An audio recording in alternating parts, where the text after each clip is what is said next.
There are hundreds of things that people are afraid of. Phobias chase us everywhere. Phobia of blood, phobia of clowns, phobia of altitude, and many others. What about dolls? Are you afraid of dolls? Have you ever watched the movie Annabelle? After watching this movie, I bet a lot of people started being afraid of dolls. There was a case when a man collected dolls. Nothing scary, right? What if I tell you that those dolls were made of real human bodies?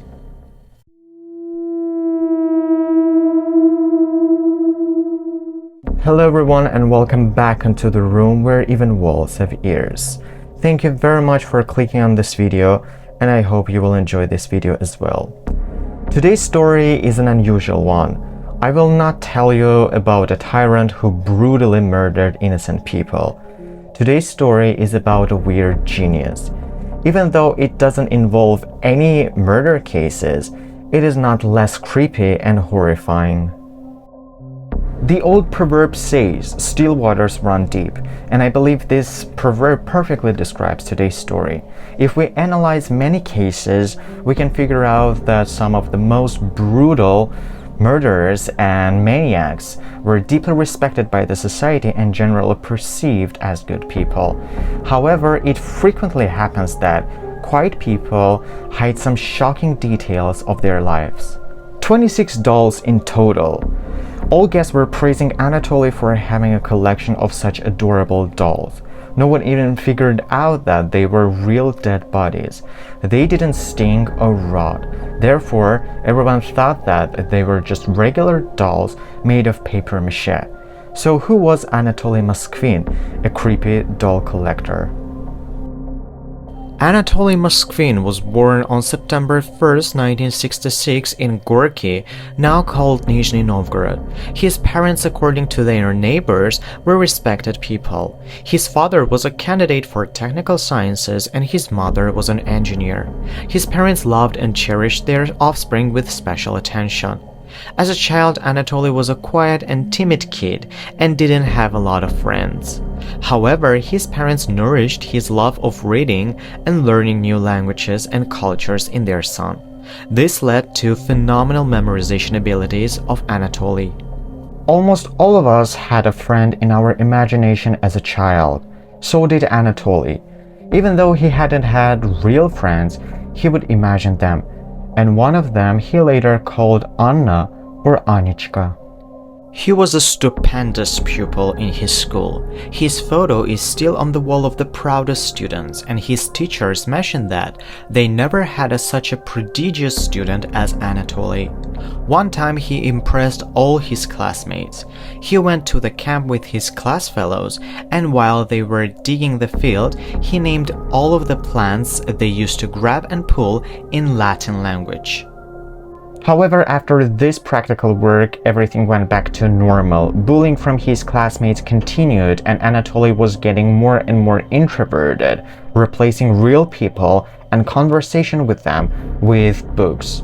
He even happened to fall in love with a girl who was his classmate during this complicated period of his life. Of course, she rejected him since she was not interested in a noob like Anatoly. And this actually left a huge scar and trauma in his mind and heart, and he couldn't even normally interact with the opposite sex for a very long time. After he graduated from high school, Anatoly got enrolled in the pedagogic faculty of Nizhgorod State University. And then happened another story with another lady. He was working in the university as a teacher of the Celtic language, and one girl who attended those classes, named Yulia, made Anatoly fall in love with her. But this story didn't end happily either. After her graduation, she vanished.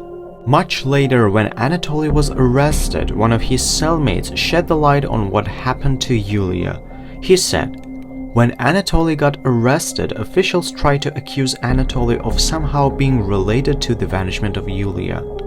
However, later she showed up when she was changing her passport. Of course, Anatoly was elated and happy since he loved her very much. They also had intimate intercourse during their university years." Circling back to his university life, when he was in the third year of his studies, he was called to serve in the army. The committee, of course, considered his predisposition to foreign languages. By that time, Anatoly was fluent in English and German and started learning Japanese. Just a quick fact about Anatoly Moskvin: when he was arrested, he was able to speak in 13 languages. 13. He was sent to serve in special troops on the border of Lithuania. His relations with comrades were tense until one specific moment. In the beginning, his fellow comrades were mocking him. They were speaking only in the Lithuanian language.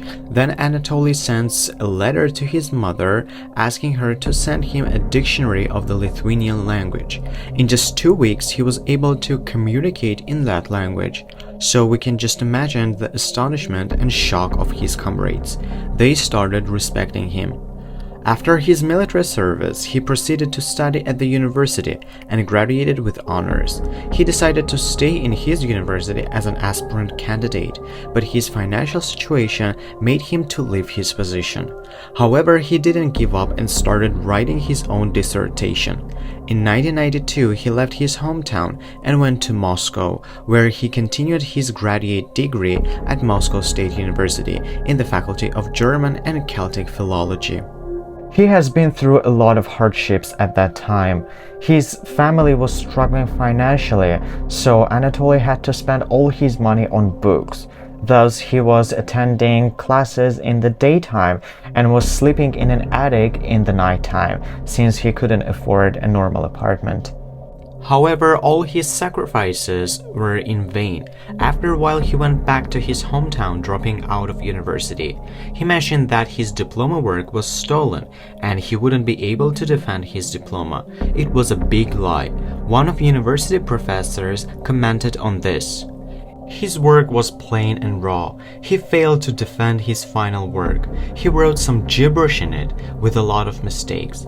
In his work, he wrote that people who beat the fruits of knowledge were exiled from paradise. He claimed himself as one of them. Basically, according to people who knew him, he was a pretty unusual person with his own beliefs. His parents also mentioned that he was an atheist and didn't believe in the existence of God. In his personal book collection, a lot of books related to black magic were discovered. He was also interested in exploring cemeteries from childhood and wanted to become an aspiring necropolist. Necropolist is the term for a cemetery researcher. Later, some of the sources published a story about why Anatoly got interested in cemeteries. This information may not be 100% valid, but I thought it might be very interesting to share with you. In 1979, during the USSR, when Anatoly was in the 6th grade, he and his classmates were wandering around their neighborhood and were gathering waste paper. In front of one building there was a coffin with the corpse of an 11-year-old girl. Seemed like her mother belonged to a sect, since none of her friends participated in the funeral, but there were many people wearing unusual gowns, holding candles, and murmuring something in a different than the Russian language. At the very moment when Anatoly and his classmates noticed the ceremony and the participants noticed small boys stealing waste paper, weird people in gowns started chasing, even running after boys. Anatoly was carrying the heaviest backpack and was the slowest at the pace, so they easily caught up with him. He was dragged to the coffin where Anatoly expected the worst, but he was shocked when the mother of the deceased gave a huge apple to the trembling Anatoly and kissed him on the forehead. At first, Anatoly was crying and begging them to release him, but they forced him to kiss the dead body where they said, and after a while Anatoly himself got involved in the process. 2 rings appeared in the ceremony, one ring for Anatoly and the other, as he figured out, for the deceased. The ceremony continued at the cemetery. There Anatoly was forced once again to kiss the dead girl's forehead, and the coffin was finally buried. When they were back in the city, Anatoly was giving back his backpack, a lot of fruits, chocolate, and money. Of course, he didn't tell anyone about this strange occasion, but after 40 days, it had its own consequences. The dead girl started disturbing Anatoly in his dreams. He started hallucinating. Maybe these were just fantasies of a teenager, or maybe not, but this was the exact threshold when Anatoly started getting involved in magic stuff. He became a frequent visitor to cemeteries and was even taking care of the grave of the same deceased girl that he was once engaged. He was really into the topic of cemeteries and dead people. He had many articles published from 2005 to 2008. In 2011, he even had his own newspaper, Necrolog NN. He was a gifted person. Everyone who knew him would respect him and his work, including his parents. Some of his weird traits were his seclusion from other people, his high-pitched voice, darting eyes, his unusual and strange dressing style, and his unpleasant odor. Anatoly started unearthing dead bodies from graves in the early 2000s. You may ask why relatives didn't even notice anything. Well, the thing is that he would mainly do his black job at night where no one was around. It is worth also mentioning that he would generally dig up the bodies of little girls who were mortified violently, for example, who died in a car accident or who was brutally murdered. Thus, people wouldn't even notice and suspect that the grave they've been visiting for a while was actually empty. The first obvious case happened in July 2011 when he started digging up a grave of a girl who died in 1999 but gave up because of unknown reasons. This case remained unsolved for a while, and not only parents but also other citizens were concerned. But why? Why would he do that? He wanted to talk to souls of dead people. He was researching and analyzing tons of manuscripts of the Celtic and Siberian peoples. During the interrogation, he said that those people would come to the graves of the deceased and sleep on them so they could communicate with them. I got interested in starting doing so. I would sleep on the graves of kids that I liked. I started seeing their spirits in my dreams. Sleeping on graves was uncomfortable, especially in winter seasons when it was super cold, so I adjusted to dragging them to more comfortable places. Prior to that, I studied the theory and technology of mummification by reading a lot of available resources, including ancient Egyptian manuscripts. In 2003, his parents didn't bless him for adopting a child from an orphanage. Not only his parents, but also the guardianship authorities rejected his application on adopting a child since he was not married and his salary was not enough to support an adopted child. Of course, Anatoly was not thrilled with this, so he declared that he would advance in black magic and start communicating with dead children through some spiritual seances, mummify their bodies, and keep them in his house. The same day, he found and made his first doll. He was wandering along the cemetery when noticed a grave of a little girl. Later at night, he came back and unearthed the body. He used sodium bicarbonate, aka baking soda, and salt, poured them into handmade sacks, and covered the body or the remnants by them. After the initial stage of mummification, he covered the mummy with a lot of clothes and brought it home in his backpack. He was using rags and other stuff such as newspapers, bars of soap, and so on for filling his dolls.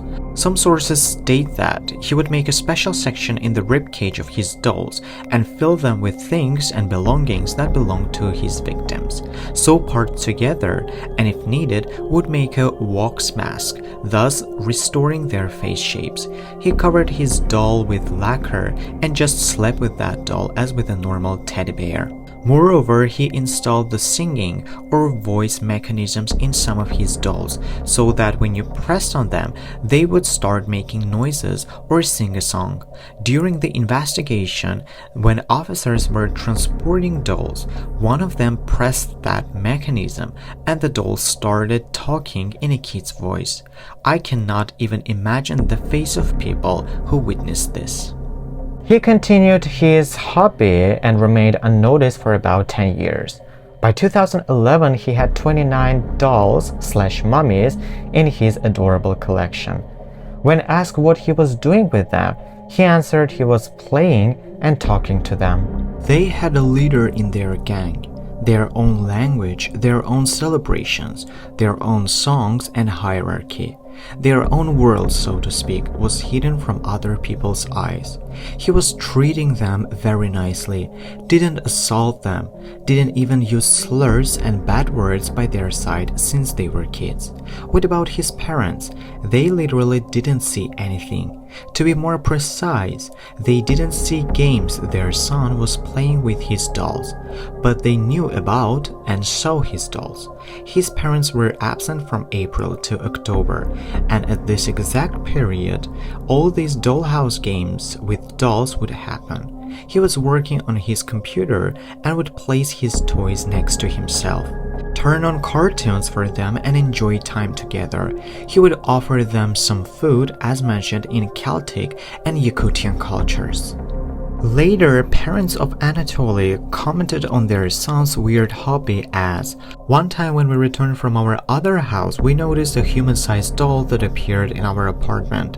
It was creepy, but Anatoly said he didn't have paints to paint it. There wasn't any smell of a dead body. Anatoly would bring some clothes he found outside. Many times I myself saw him laundering and cleaning someone's wedding dresses in our bathroom." Not only his parents, but even the students who had extra classes with Anatoly in his own apartment didn't feel any concern. They knew that their professor was a freak who was interested in some black magic stuff. According to them, he had an ordinary life and was interested in only learning languages. He knew a couple of dead languages, by the way. They presumed dolls were necessary for some black magic rituals. Since Anatoly didn't like to talk about them, they didn't even bother themselves asking additional questions. When he was asked what he wanted to do with his dolls later, he said that he would leave the most beloved dolls in his house. The rest would move to his garage, and dolls that he disliked would return to places they belonged, to their graves. So how was Anatoly's cover blown? His chasing started after translation of a book named The History of Swastika. He was accused of fascism. He also published a couple of articles where he stated that during the Tatar-Mongol invasion, those people raped a lot of Russian girls.